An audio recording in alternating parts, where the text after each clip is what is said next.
उन दिनों मैं बीए फाइनल ईयर में थी। मम्मी पापा को छोड़कर वेदांत अंकल के साथ ही रहने लगी थी। महीने 2 महीने में वह इधर का एक चक्कर लगाती और मुझसे मिलकर चली जाती।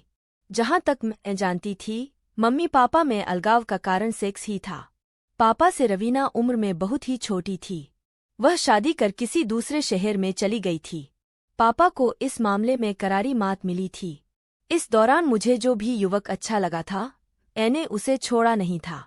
अब तक मैं सैकड़ों पुरुषों से यौन संबंध बना चुकी थी, लेकिन उस युवक और देवगन को मैं आज तक भुला नहीं पाई थी। मेरे मंदिर में आज भी उनकी धुंधली तस्वीरें थीं, लेकिन मैं अतीत को लेकर जीने वालों में से नहीं थी। मुझे तो हर शाम एक नया स्वाद चाहिए था। इस नए स्वाद का चस्का ही शायद मुझे पुरुष दर पुरुष भटकाता रहा।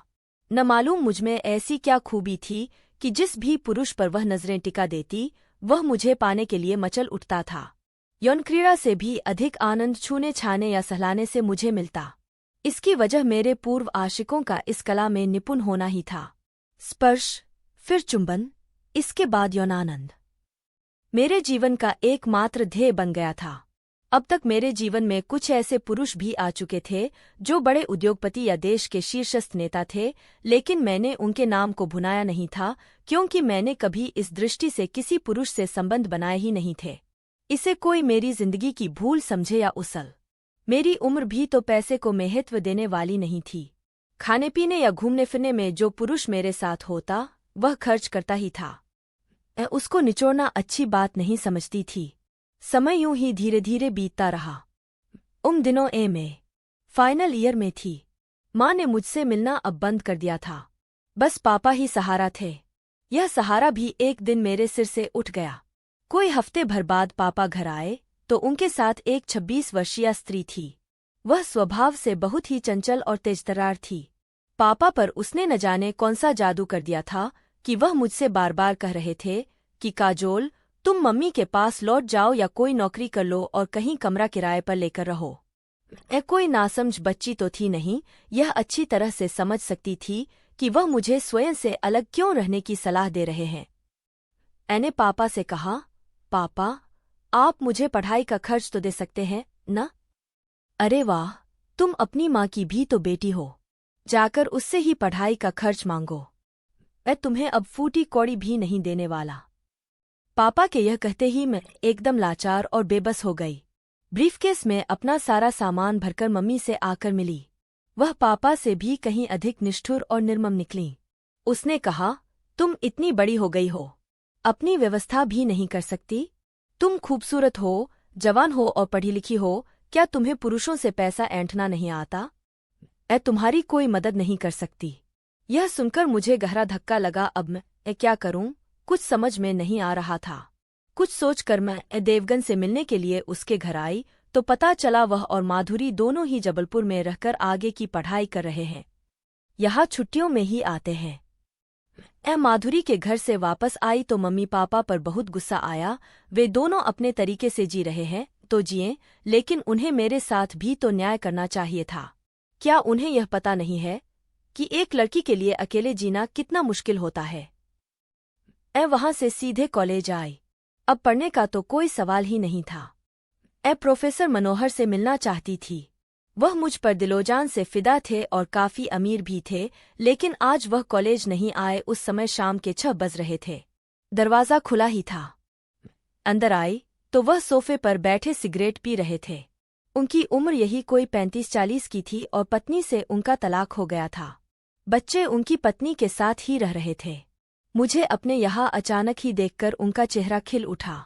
वह सोफे से खड़े होकर मेरे पास आए और मेरा हाथ पकड़ते हुए चेहक पड़े। पत्नी न हो तब भी मुश्किल और हो तब भी मुश्किल। मेरे ख्याल से रखैल ही रखना सही है। मैंने पहली बार उनका यह रूप देखा था। मुझे बड़ा ही आश्चर्य हुआ, लोग दोहरी जिंदगी क्यों जीते हैं।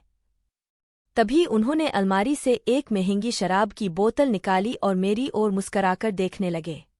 मैंने भी मुस्कान का जवाब मुस्कान से दिया। मुझे प्रोफेसर मनोहर के इरादे से कोई एतराज नहीं था। इसी बीच वह शराब से भरा गिलास मेरी ओर बढ़ाते हुए बोले, शराब तो तुम पीती होगी? शराब तो मैंने तभी पीना शुरू कर दिया था जब कॉलेज में दाखिला लिया था। पुरुष और शराब ये दोनों ही चीजें मेरे जीवन से जुड़ गई थीं। मैंने आंख बंद कर गिलास खाली कर दिया। प्रोफेसर मनोहर बेहद ही खुश है। ऐसी शराब मैंने पहली बार ही पी थी। पूरे शरीर में नशा फैल गया। मेरी आंखों के सामने धुंधलापन छा गया और देखते ही देखते पलकों ने आंखों को ढांप लिया।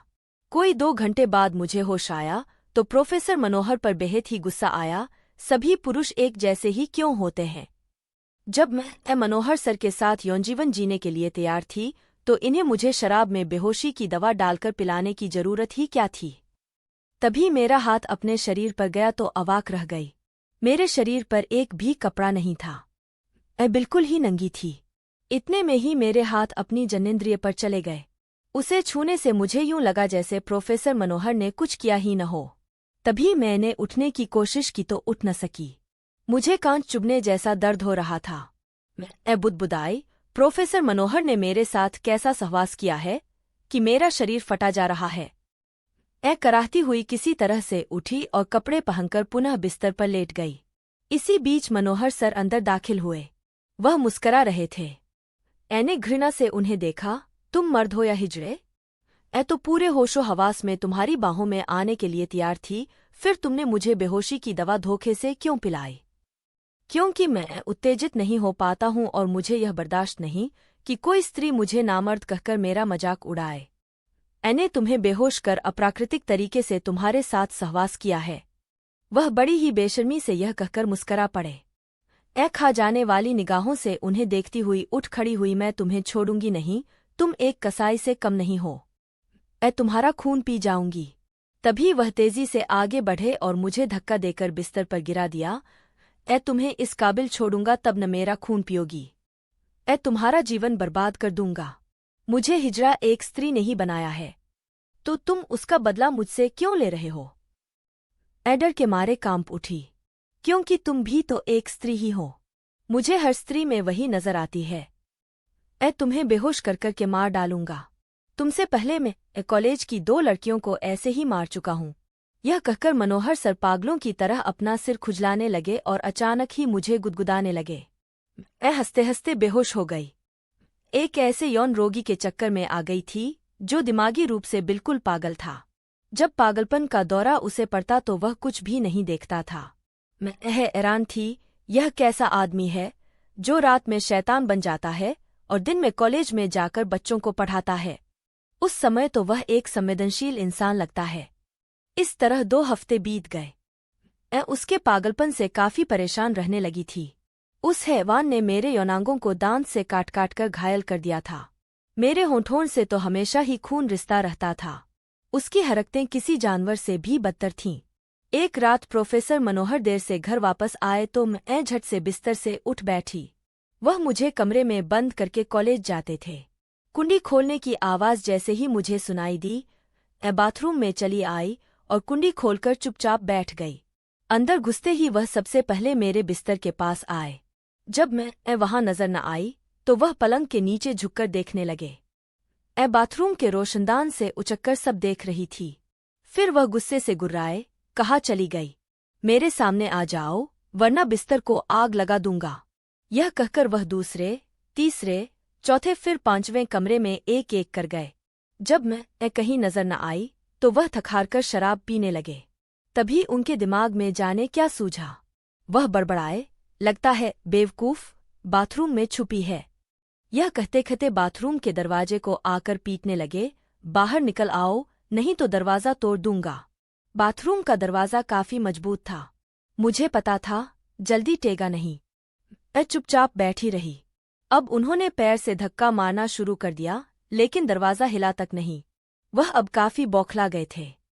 मैंने सोचा अगर आज उनके हाथ आ गई तो वह मुझे जिंदा ही चबा जाएंगे। फिर वह सोफे पर आकर बैठ गए और शराब पीने लगे। मैंने बाथरूम में नजर दौड़ाई तो मुझे एक कपड़ा साफ करने वाला लकड़ी का चौड़ा डंडा दिखाई दिया। मैंने उसे हाथ में ले लिया। वह अब काफी नशे में थे। मैंने धीरे से दरवाजा खोला और दबे पांव उनकी पीठ की ओर बढ़ गई। वह मुझे देख नहीं रहे थे। मेरी जान पर बन आई थी। मैं कुछ भी करने के लिए तैयार थी। उनके नजदीक पहुंचते ही मैंने एक जोरदार वार उनकी पीठ पर कर दिया। तभी दर्द के मारे चीख पड़े और पीछे मुड़कर भेड़िए की तरह मेरी तरफ लपके। लेकिन मैं हाथ नहीं आई और तेज कदमों से दरवाजे की ओर भागती चली गई।